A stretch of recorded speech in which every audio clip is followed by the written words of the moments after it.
என் தங்கமே, நல்லவர்கள் கஷ்டப்படுகிறார்கள், கெட்டவர்கள் சந்தோஷமாக இருக்கிறார்கள் என்று வருந்தாதே. எல்லாம் கர்ம வினைதான் காரணம். வினைதான் காரணம் என்றால் அம்மா நீ எதற்கு என்று கேள்வி கேட்கிறாயல்லவா? உன் வினையை எளிதில் கடக்கவும் அதிலிருந்து உன்னை காப்பாற்றுவதும் நான்.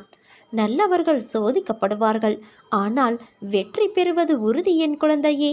கெட்டவர்கள் நிச்சயம் அதற்குரிய கர்மாவை அனுபவித்துதான் ஆக வேண்டும். பக்தி என்னும் மேகலையை இடுப்பில் அணிவித்து என்னை உனக்கே சொந்தமாக்கிக்கொள்.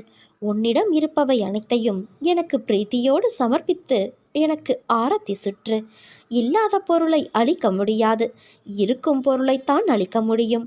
கல்லால் அடிப்பட்ட பானை உடையும் போது அதனுடைய உருவம்தான் இல்லாமல் போகிறது.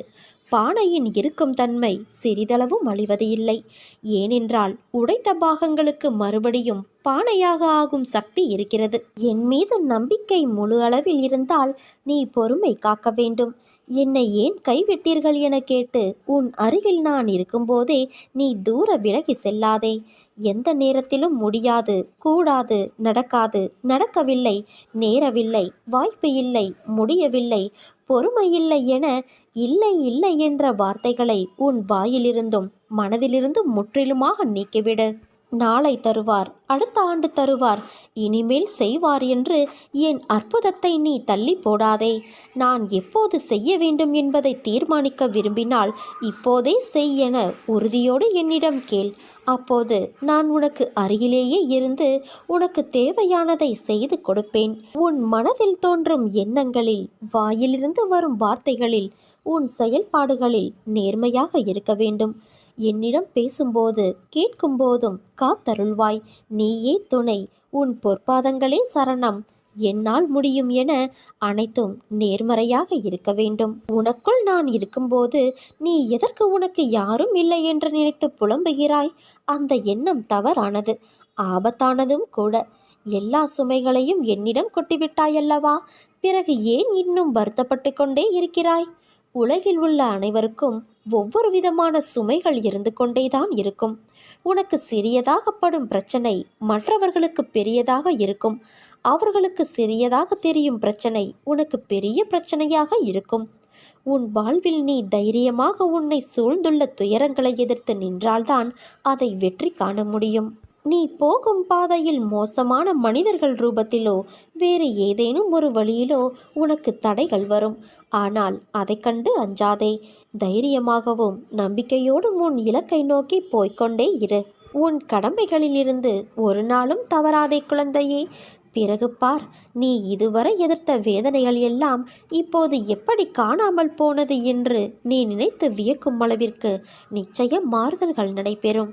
நம்பிக்கையோடு நான் கூறும் வார்த்தைகளை பின்பற்று. நீ எதையெல்லாம் இழந்தாயோ நான் அதைவிட அதிகமாக உன்னை வந்து சேரும்படி செய்வேன். எல்லாம் தெளிவு பெற்று நீ வாழ்வில் முன்னோக்கி மகிழ்ச்சியாய் செல்லும் காலம் வந்துவிட்டது. இது உன் அன்னையான என்னுடைய சத்திய வாக்கு. அனைத்தையும் நான் பார்த்து கொள்கிறேன். நீ நிச்சயம் உச்சத்தை அடைவாய். எத்தனை சோதனை வந்தாலும் உன் அன்னை உன்னை கைவிட மாட்டேன் என்று நம்பிக்கையோடு நீ இருக்கிறாயே, உன்னை நான் எப்படி கைவிடுவேன்? உடல் அலைச்சல், மன உளைச்சல் உனக்கு ஏற்பட்டு இருக்கலாம். வாழ்வின் பாதையில் மாறி மாறி வரும் நிகழ்வுகளால் உன் பயணத்தில் இவைகள் எல்லாம் நிகழ்கிறது. ஆனாலும் உன் பாதுகாப்பை உறுதி செய்பவள் நான். என் நாமம் உச்சரிக்கும் உனக்கு ஒன்றும் ஆகாது.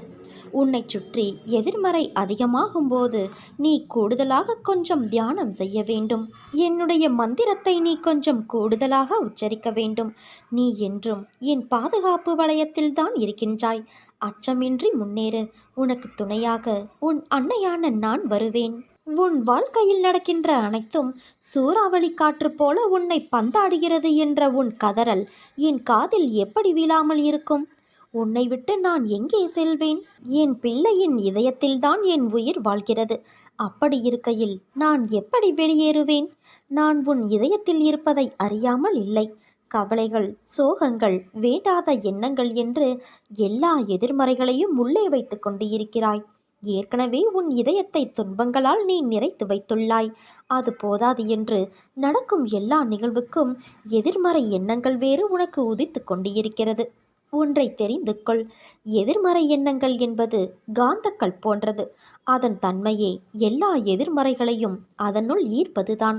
அதன் பிடியில்தான் கருமா என்ற வினைகள் சிக்கி அதில் தோன்றும் எண்ணங்களால் உன்னை தூள் தூளாக்கி உன் புத்தியை சிதற செய்கின்றது. அதன் கையில் உன்னை சிக்க விடாமல் உனக்குள்ளே இருந்து கொண்டு நான் யுத்தமிட்டு கொண்டு இருக்கிறேன்.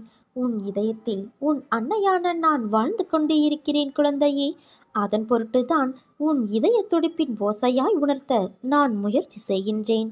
ஆனால் நீயோ ஓசை கேட்டும் உன் பிரச்சனைகளை அந்த ஓசைக்கு எதிர் ஓசையாய் ஒலிக்கிறாய். பிறகு எப்படி என்னை முழுவதுமாக நீ உணர முடியும்? உன் மனதில் துன்பம் என்ற திரையை வைத்து போத்தி வைத்துள்ளாய். அதை முதலில் தூக்கி எறி. அப்போது உன் மனதில் ஒரு பெரிய ஒளிச்சுடர் தெரியும். அதில் ஆனந்தத்தின் அருவியாய் பொழிந்து என்னை நீ பார்ப்பாய். உன் நிம்மதியை உணர்ந்து ஆனந்தத்தை உணர்வாய் என் குழந்தையே.